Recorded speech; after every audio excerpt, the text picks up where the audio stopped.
काशी में 80 घाट पर तुलसीदास रोज रामचरितमानस को गाते थे। एक बार गोस्वामी प्रातःकाल शौच करके आ रहे थे तो कोई एक प्रेत से इनका मिलन हुआ। उस प्रेत ने प्रसन्न होकर गोस्वामी जी से कहा कि मैं आपको कुछ देना चाहता हूं। गोस्वामी जी बोले, भैया हमारे मन में तो केवल एक ही चाह है कि ठाकुर जी का दर्शन हमें हो जाए। उस प्रेत ने कहा कि महाराज, मैं यदि दर्शन करवा सकता तो अब तक मुक्त ना हो गया होता। मैं खुद प्रेत योनि में पड़ा हुआ हूं। तुलसीदास जी बोले, फिर भैया हमको कुछ नहीं चाहिए। तो उस प्रेत ने कहा, सुनिए महाराज, मैं आपको दर्शन तो नहीं करवा सकता, लेकिन दर्शन कैसे होंगे उसका रास्ता बता सकता हूं। तुलसीदास जी बोले कि बताइए। प्रेत बोला, आप जहां कथा कहते हैं बहुत सारे भक्त सुनने आते हैं। अब आपको तो मालूम नहीं, लेकिन मैं जानता हूं आपकी कथा में रोज हनुमान जी भी सुनने आते हैं। सबसे पीछे कंबल ओढ़कर एक दीनहीन कोढ़ी स्वरूप में जो व्यक्ति बैठता है और जहां लोग चप्पल उतारते हैं वहीं बैठते हैं। उनके पैर पकड़ लेना वह हनुमान जी ही हैं। गोस्वामी जी बड़े खुश हुए। आज जब कथा हुई तो गोस्वामी जी की नजर उसी व्यक्ति पर थी और जैसे ही वह आया और बैठा तो गोस्वामी जी दौड़ पड़े और जाकर चरणों में गिर गए। गोस्वामी जी बोले, महाराज आप सबसे छुप सकते हो, मुझसे नहीं। अब आपके चरण तब तक नहीं छोड़ूंगा जब तक राम से नहीं मिलवाओगे।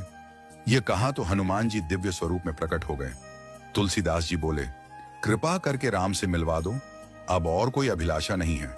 हनुमान जी बोले कि आपको राम जी जरूर मिलेंगे, लेकिन आपको चित्रकूट चलना होगा। गोस्वामी जी चित्रकूट गए, मंदाकिनी में स्नान किया, कामदगिरी की परिक्रमा की, खोज रहे हैं कि प्रभु कहां मिलेंगे। सामने से दो राजकुमार घोड़े पर आए, एक गौर वर्ण और एक श्याम वर्ण। उन्होंने रास्ता पूछा तो तुलसीदास जी ने बताया और वो चले गए।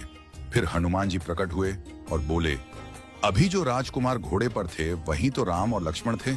आपसे ही तो रास्ता पूछा और आपने नहीं पहचाना। ये चूक हम सब करते हैं। न जाने कितनी बार भगवान सामने आए हों और हम पहचान नहीं पाए हों। सबका आदर करो, क्योंकि न जाने किस रूप में नारायण मिल जाएं। गोस्वामी जी बोले, हनुमान जी आज बहुत बड़ी गलती हो गई, कृपा करवाइए फिर मिलन हो। हनुमान जी बोले, धैर्य रखो, फिर मिलेंगे। गोस्वामी जी मंदाकिनी के तट पर स्नान कर चंदन घिसते हुए श्री राम जय जय राम गा रहे थे। ठाकुर जी बालक रूप में आए और बोले, बाबा चंदन बहुत प्यारा घिसा है, थोड़ा मुझे लगा दो। गोस्वामी जी ने दिया। हनुमान जी तोता बनकर आए और घोषणा कर दी कि चित्रकूट के घाट पर भाई संतों की भीड़, तुलसीदास चंदन घिसे, तिलक देत रघुवीर। तुलसीदास जी के कानों में यह वाणी पड़ी तो चरणों में गिर पड़े। ठाकुर जी बोले, अब नहीं छोड़ूंगा।